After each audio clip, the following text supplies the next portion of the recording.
आवे कपड़ा जदों जीव कर्म करता है जा हुण अमृत वेले भी कई नाम जपते ने, कई कहने मैं सवेरे सवखते नाम जपदा किहड़ी गल्लों कि साडा फलाना काम बन जाए। वो हुण सकामी पुरुषां च आ गया भी मैं 40 दिन तक गुरुद्वारे गया तड़के 2 बजे, क्यों फलां मैनूं नौकरी नहीं सी मिलती, फिर मिल गई, हाँ जी फिर नौकरी मिल गई, हुण तू तो सकामी हो गया। महाराज कहने जेड़ा बंदा कर्मी सकाम कर्मी है ना, कर्म सकाम करता है, आवे कपड़ा उन्होंने बार बार देही रूपी कपड़ा मिलता सकाम कर्म करन दे नाल। जे हो जाए नदर, कई बार वो नदर भी हो जाती है वाहिगुरू दी, कई बार सकामियां उत्ते भी कृपा कर दिंदा है। सो इस करके महाराज कहते जे सकामी दे उत्ते कृपा हो जाए, कल्याण तो नहीं हुंदी सकामी बंदे दी, क्योंकि उहदियां वासनावां उहदी कल्याण नहीं होण दिंदियां, उहनूं बार बार मनुखा देही मिल जाती है, पिछले जन्म के काम हुण पूरे कर रहा, हुण भी नहीं सोझी आई तो फिर जन्म मिल जाना। महाराज 10वें पातशाह नूं गुरसिख बेनती करते, महाराज आप जी कहते हो अमृत छक के मुक्ति हो जाती है, महाराज सब दी मुक्ति हो जाती है। महाराज कहते नहीं, जो अमृत छक लैंदा रोटी बनाउणी पैंदी आ जां मंगण जाना पैंदा जां किवें करना पैंदा अक जे, फिर वो सोचदा इह नाल तां गृहस्थी चंगा सी, मैं कहते फिर उस तो अगले जन्म मैं उन्होंने गृहस्थी बना देना। जदों तक इहदियां वासनावां ने उदों तक मैं इहनूं जन्म दिंदा रहिंदा। सचखंड च तां बिना वासना तो जाया जा सकदा। फिर कहते एक जन्म सिख का ऐसा भी आता है, 3-4 जन्म लंघ जाते हैं, इस तरह ही कहते फिर एक जन्म ऐसा भी आता है जदों इसकी कोई इच्छा नहीं होंदी, जदों इनू ये समझ पै जाती है कि राज भी नासवंत है, ये गृहस्थ भी नासवंत है, ये पदार्थ भी नासवंत ने, फिर उदों जदों इस पंक्ति उत्ते अपने मन नूं लिया के पक्का कर लैंदा है, राज ना चाहों मुक्त ना जाहों मन प्रीत चरण कमलारे। महाराज कहते फिर असीं इहनूं जा के तार दिंदे हां। इन्हां दे पिछले संकल्प ही हुंदे।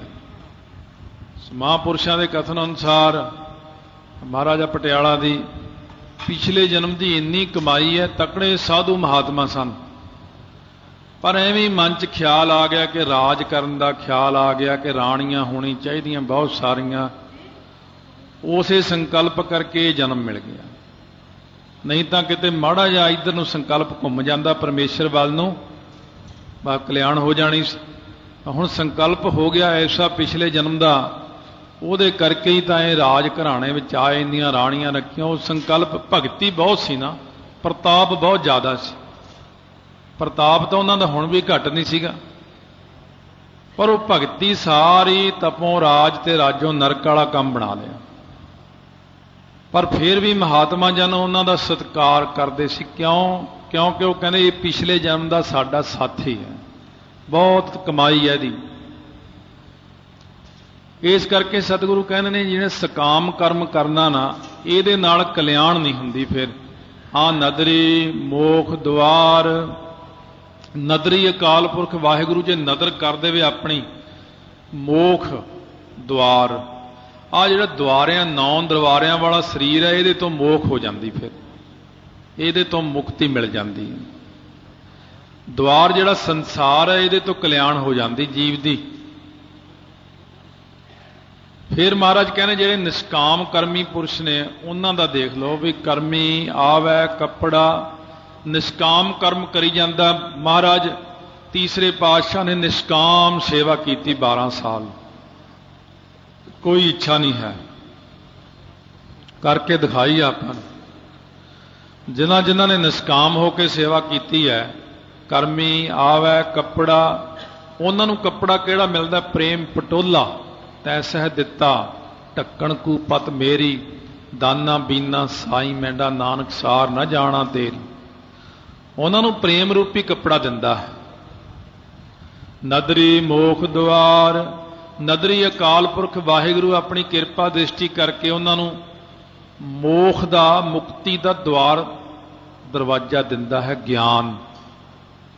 ਨਿਸ਼ਕਾਮੀਆਂ ਨੂੰ ਬ੍ਰਹਮ ਗਿਆਨ, ਸਕਾਮੀਆਂ ਨੂੰ ਜੋ ਦਿੰਦਾ, ਜੇ ਉਹ ਨਦਰੀ ਦੀ ਨਦਰ ਹੋ ਜਾਵੇ ਤਾਂ ਉਹ ਸਰੀਰਾਂ ਤੋਂ, ਇਹ ਦੋ ਪ੍ਰਕਾਰ ਦਾ, ਇੱਕ ਤਾਂ ਬ੍ਰਹਮ ਗਿਆਨ ਪ੍ਰਾਪਤ ਕਰਕੇ ਸੱਚਖੰਡ ਜਾਂਦੇ ਨੇ, ਇੱਕ ਸੱਚਖੰਡ ਉਹਦੀ ਕਿਰਪਾ ਨਾਲ ਰਹਿਤ ਮਰਿਆਦਾ ਨੂੰ ਕਮਾ ਕੇ ਚਲੇ ਜਾਂਦੇ ਨੇ। ਪਰ ਉਹ ਇੱਕ ਅਵਸਥਾ ਨਿਸ਼ਕਾਮੀਆਂ ਦੀ ਵੱਖਰੀ ਅਵਸਥਾ ਹੈ।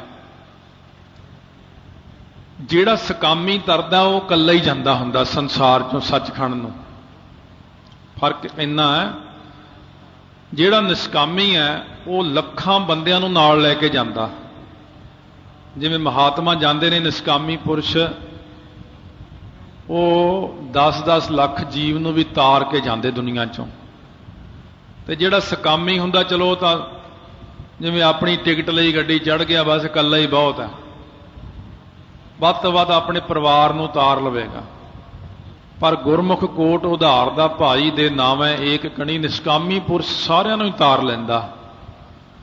ਨਾਨਕ ਏਵੈ ਜਾਣੀਐ, ਨਾਨਕ ਈੜੀ ਨੂੰ ਇੱਕ ਲਾ ਆਂਦਾ, ਏ ਤੇ ਵਾਵੇ ਦਲਾਈਆਂ ਵੈ, ਇਹ ਵੈ, ਇਉਂ ਜਾਣ ਲਈਦਾ ਹੈ ਵੀ ਸਭ ਆਪੇ ਸਚਿਆਰ, ਵੀ ਉਹ ਸਚਿਆਰ ਅਕਾਲ ਪੁਰਖ ਵਾਹਿਗੁਰੂ ਸਾਰਾ ਕੁਝ ਆਪ ਹੀ ਆਪ ਹੈ, ਸਾਰਿਆਂ ਥਾਵਾਂ ਦੇ ਉੱਤੇ ਆਪ ਹੀ ਆਓ। ਮੇਰੇ ਵਿੱਚ ਵੀ ਹੈ, ਮੇਰੇ ਬਾਹਰ ਵੀ ਉਹੀ ਹੈ, ਸਭ ਕਿਤੇ ਆਪੇ ਆਪ ਵਿਆਪਕ ਹੈ। ਹੁਣ ਜਿਹੜੇ ਪਿੰਡਾਂ 'ਚ ਬਜ਼ੁਰਗ ਪਾਠ ਕਰਦੇ ਨੇ ਜਾਂ ਕਿਤੇ ਇੱਥੇ ਵੀ ਕਰਦੇ ਹੋਣੇ, ਅਸੀਂ ਵੀ ਜਦੋਂ ਕੋਈ ਪਾਠ ਕਰੇ ਧਿਆਨ ਨਾਲ ਸੁਣਦੇ ਵੀ ਕਿਤੇ ਕਿਤੇ ਗਲਤੀਆਂ ਕਰਦਾ ਹੈ। ਸਪੀਕਰ 'ਚ ਪਾਠ ਕਰੇ ਪਿੰਡ ਦਾ ਗ੍ਰੰਥੀ, ਕਹਿੰਦਾ ਨਾਨਕ ਐਵੇਂ ਜਾਣੀ